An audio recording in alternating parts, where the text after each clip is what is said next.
Hi. ಆ, ನಿನ್ನೆ ಆಫೀಸಲ್ಲಿ ತುಂಬ ಟಯರ್ಡ್ ಆಗಿಬಿಟ್ಟೆ. ಯಾಕಂದರೆ ಫ್ರೈಡೆಯಿಂದ ಕರೆಕ್ಟಾಗಿ ನಿದ್ದೆ ಇರಲಿಲ್ಲ. ಫ್ರೈಡೇನೂ ಗಾಡಿ ಓಡಿಸಿದೆ, ಆಮೇಲೆ ಸ್ಯಾಟರ್ಡೆ ಮನೇಲಿ ವರ್ಕು, ಸಂಡೇ ವರ್ಕು, ಆಮೇಲೆ ಸಂಡೇ ನೈಟ್ ಅಲ್ಲಿಂದ ಬಂದಿರೋದು.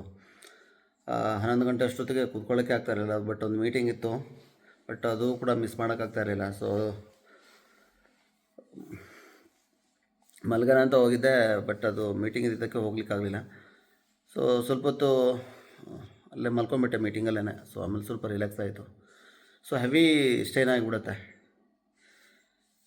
ಸೊ ಟ್ರಿಪ್ ಬಗ್ಗೆ ವೀಸಾದೊಂದು ಎನ್ಕ್ವೈರಿ ಮಾಡಿದೆ. ಸೊ ನನಗಲ್ಲಿ ಹೋಗ್ಲಿಕ್ಕೆ ಟೈಮ್ ಸಿಗ್ತಾಯಿಲ್ಲ. ಈ ಸಾಟರ್ಡೆ ಪ್ಲ್ಯಾನ್ ಮಾಡ್ತಾಯಿದ್ದೀನಿ ನಾನು ಹೋಗಲಿಕ್ಕೆ. ಸೊ ಅಲ್ಲಿ ಅವರು ಆಫೀಸಿಗೆ ಹೋಗ್ಬೇಕಂತ, ಲೈಕ್ ಡಾಕ್ಯುಮೆಂಟೇಷನ್ ವೆರಿಫಿಕೇಷನ್ಗೆ.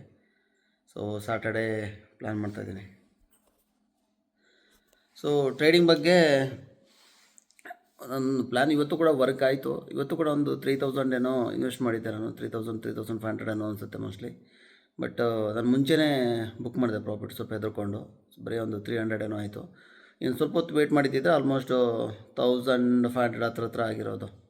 ಸೊ ನೋಡಬೇಕು, ಇದನ್ನು ಹಿಂಗೆ ಕಂಟಿನ್ಯೂ ಮಾಡಬೇಕು ಒಂದಷ್ಟು ದಿನ, ಹಿಂಗೆ ವರ್ಕ್ ಆಗುತ್ತೆ. ಬಟ್ ದಿನಕ್ಕೆ ಒಂದೇ ಒಂದು ಟ್ರೇಡ್ ಸಿಗುತ್ತೆ ಈ ಥರದ್ದು ನಿಮಗೆ. ಸೊ ನೆಕ್ಸ್ಟೆಲ್ಲ ಮಾಡಿದ್ರೆ ಸೊ ಲಾಸ್ ಆಗುವಂಥ ಚಾನ್ಸಸ್ಸು ಇರುತ್ತೆ. ಪ್ಲಸ್ಸಲ್ಲೂ ಕೂಡ ಲೈಕ್ ಬೇರೆ ವರ್ಕ್ ಕಲೀಲಿಕ್ಕೆ ಒಂದಿಷ್ಟು ಪ್ಲ್ಯಾನ್ ಮಾಡ್ತಾಯಿದ್ದೀನಿ, ಜಾಸ್ತಿ ಸ್ಕೋಪ್ ಇರುವಂಥದ್ದು. ಇನ್ ಕೇಸ್ ನನಗೇನಾದ್ರು ಲೀವ್ ಸಿಕ್ಕಿಲ್ಲ ಅಂತ ಹೇಳಿದ್ರೆ ನಾನು ಬೇರೆ ಕಡೆಗೆ ಜಾಯಿನ್ ಮಾಡ್ತಾ ತುಂಬ ಸ್ಕೋಪ್ ಇರುವಂಥದ್ದು ಇದನ್ನು ಪ್ಲ್ಯಾನ್ ಮಾಡ್ತಾಯಿದ್ದೀನಿ. ಸೊ ನನ್ನ ಪಕ್ಕನೇ ಒಬ್ಬರು ಆ ಥರ ವರ್ಕನ್ನು ಹ್ಯಾಂಡಲ್ ಮಾಡ್ತಾರೆ. ಸೊ ಅವ್ರ ಹತ್ರ ಕೇಳಿದೆ, ಈ ಥರ ನಾನು ಕಲಿಬೇಕು ಅಂತ. ಸೊ ನಾನು ಹೇಳ್ಕೊಡ್ತೀನಿ ಅಂತ ಹೇಳಿದ್ದಾರೆ.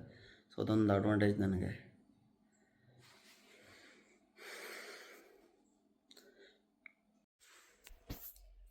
ಇವತ್ತು ಕೂಡ ತುಂಬ ಲೇಟಾಗಿದೆ. ನಾನು 1:15 ಆಗಿದೆ ನನಗೆ ಹೇಳಲಿಕ್ಕೆ.